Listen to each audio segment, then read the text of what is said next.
chuan in ka ti chakdan hian hei ka mang thina chuan siani ka ron sadon ni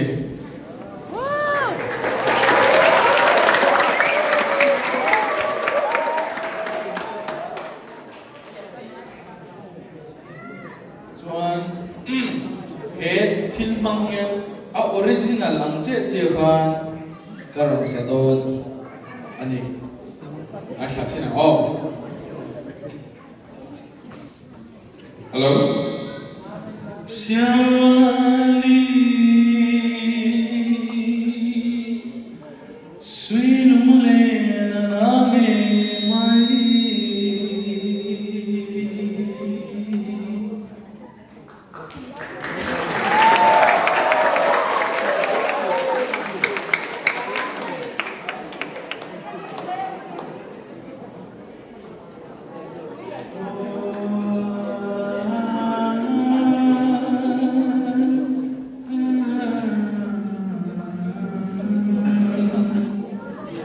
oleh kacu kantin awang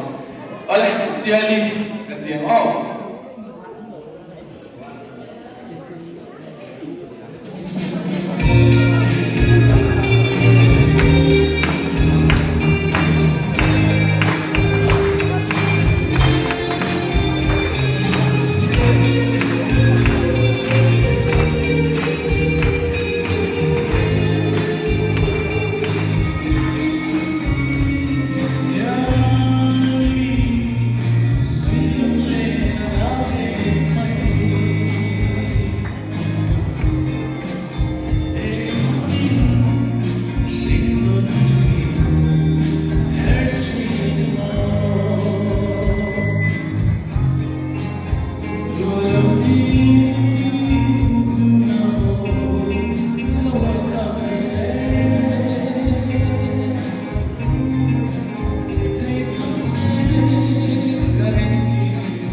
kalau lihat ya